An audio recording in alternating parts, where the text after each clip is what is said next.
There's currently hell going on across a lot of this country, almost literally, certainly in appearance. The air quality has plummeted across hundreds and hundreds and hundreds of miles of America, thanks to an insane combination of the prevailing winds and literally hundreds of wildfires going on in Canada. And it is serious stuff, despite the efforts of some in the media to make light of the situation. Early data suggests this is the worst air quality event in New York City since records began in 1999. It's among the most dire for wildfire pollution ever seen in the US. Since Tuesday, New York City and Detroit have recorded some of the world's worst air pollution levels ever recorded due to fires. This is serious because wildfire smoke, when present in high concentrations at ground level, as it is in many parts of the country right now, can cause serious health complications, especially for the elderly and people with heart ailments or asthma. It has been a very bad few years for people with pre-existing conditions and comorbidities, and that's what we're experiencing right now. Tens of millions of people have been placed under air quality cautions. The US has sent 600 firefighters and support personnel to assist Canada in fighting the wildfires.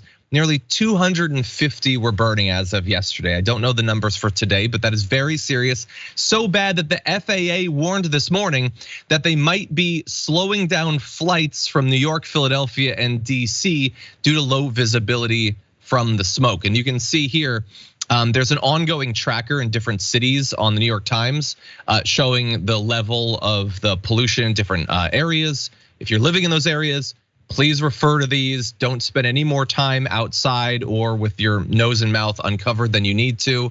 There's predictions going on about how things are going to develop. You can see in this map over time. It looks like maybe we'll be out of immediate danger within a day or so, but it's impossible to say. More wildfires could be lit or could spread in Canada. We could have a resurgence of this, but anyway you slice it, Trey, it's pretty devastating out there. Both of us are LA based, but we've been affected by air quality from wildfires before. Yeah, I was about to say, so we're kind of used to it. Feels like it happens every year. It was part of the culture shock for me moving out here is walking outside and seeing like ash falling or whatever. It's like, okay, should I get everything and leave? Like what's happening? They're like, no, this is, this happens every year around this time.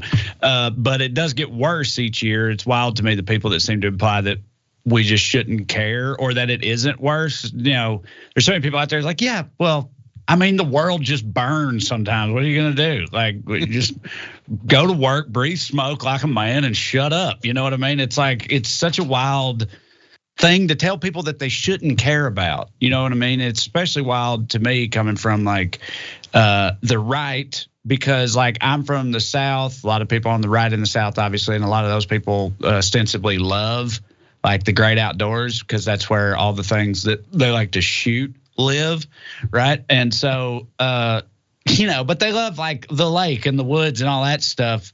But they're also like, if you let it be known that you're worried about those things being polluted or destroyed or set on fire, or being lost to climate change, they call you an alarmist and tell you to stop believing the lies of big weather. That's the other thing I don't understand. Who's supposed to be on the other end of the conspiracy that makes climate change a hoax? I just don't.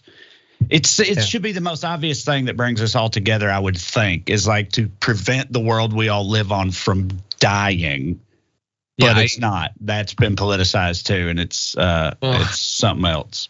I mean, you would think, you look out, you see how bad the air is. Well, okay, it's clearly time that we have some sort of conversation about the environment and about climate. And look, this isn't directly related to climate, but it is indirectly related to climate because when things are hotter and things are drier, wildfires are more common, and when they happen, they're worse.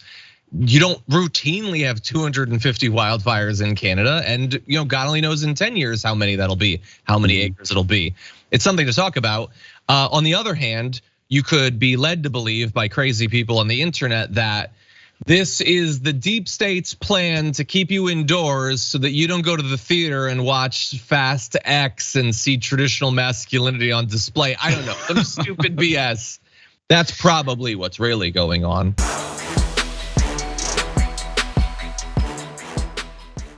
Check out the Damage Report podcast each day, wherever you get your podcasts, whether Pocket Casts or Stitcher or iTunes.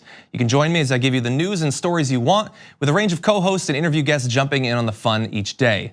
Again, that's the Damage Report, wherever you get your podcasts. And if you get them at iTunes, don't forget to rate and review. Sometimes I'll read them live on the show.